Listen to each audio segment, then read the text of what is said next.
Have you ever wondered how programs repeat tasks automatically without writing the same code again and again? That's exactly where loops come in, and today we're going to master them.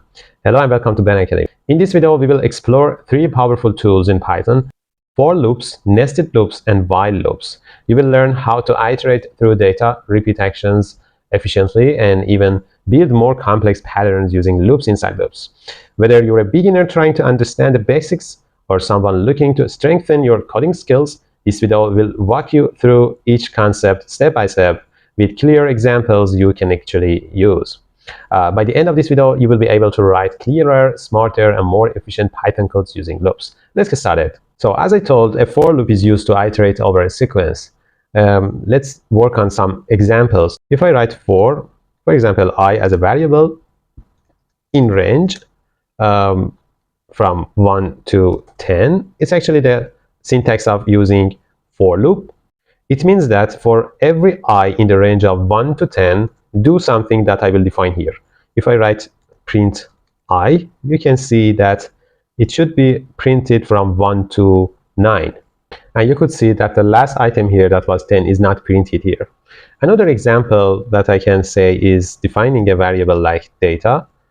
If I write some values inside that vector, and for example, a for value that I can store in this variable.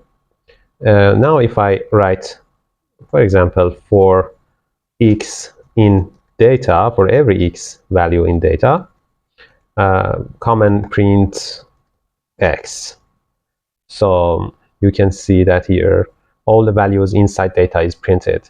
So now if I also add some other variables here, now if I use another loop as this time another variable like car, in car list colon print car.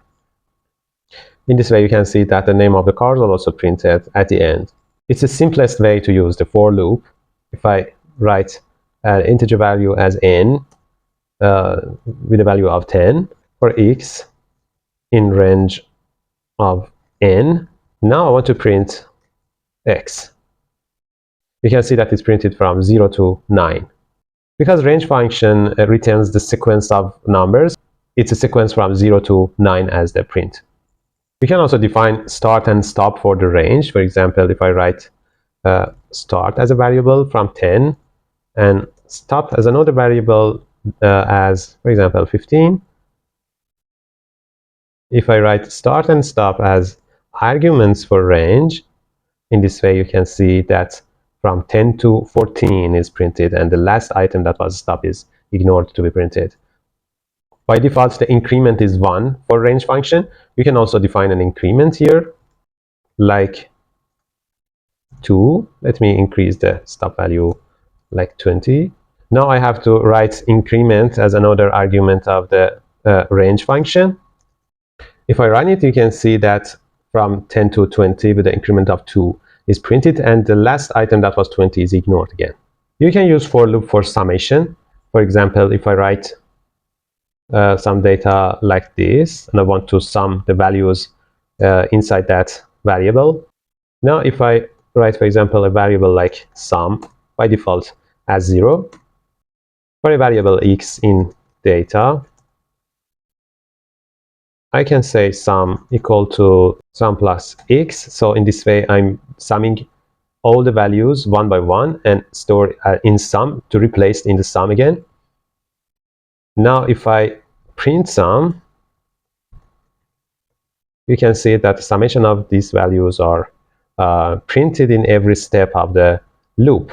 So at the first it was 1, then it will be 6, plus 6 is 12, 20, and 30. But it's because of the location of print function. If I move it to the first point of the writing code, in this way, for will be done, and after finishing the loop, the summation will be printed. So in this way, I have only a value like the last summation of the loop. After finishing the loop and after finding the summation, you can also obtain the average or some other thing. For example, if I write avg as a new variable, I can define it as sum divided by number of data here, that is 5, but I can write with another function that is len in this way. So I know that len of data is 5, and if I print this variable to avg, now I can say that the avg average is 6 here. Another popular function of for loop is printing Fibonacci numbers. You know that the Fibonacci numbers are defined as 0 and then 1, and the next value will be defined as the summation of last two numbers. For example, 0 and 1 will create the next value, that is 1. Again, 1 and 1 will create the next value, that is 2. 1 and 2 create the next value, that is 3, and so on. So you can use a loop. For example, if I want to print the first 10 values of Fibonacci numbers, I can write, for example, I know that the first value of Fibonacci numbers is 0, and the second one is 1. So the third one will be obtained by summing first and second. So I can define a loop, but before that I can also print fib1 and also fib2, because I already have two of the values of Fibonacci numbers. Now I can define for loop. For example, if I write for k as a counter here in range of n minus 2, because two of the Fibonacci numbers are already printed. Next value of Fibonacci is actually the summation of fib1 plus fib2. So the next value will be 1 again, because fib1 and fib2 are 0 and 1, and the summation would be 1. Now I want to change the fib1 and fib2 in every step of every cycle of loop.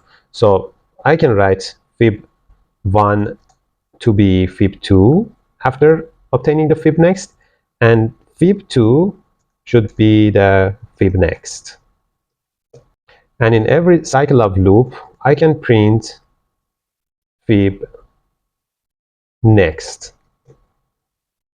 or actually fib2, because it's now already stored in fib2. So if I print it, you can see that Fibonacci numbers are obtained as you can see.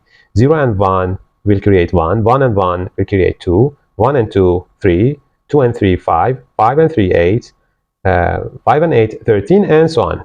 So the first 10 values of Fibonacci numbers are printed. You can also increase it, and you can, for example, write more than 10, for example, 15 values.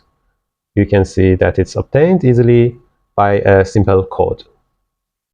As an alternative solution, you can use append function. I have taught how to use append function in another video. You can check it in our channel. If I write again n equal 10, I can define an array with two values, with the size of 2 actually, 0 and 1. These are the first and second numbers of Fibonacci numbers. With append function, I can increase the length of this array and add another value at the end of this vector. So by defining a for loop, I can do it easily.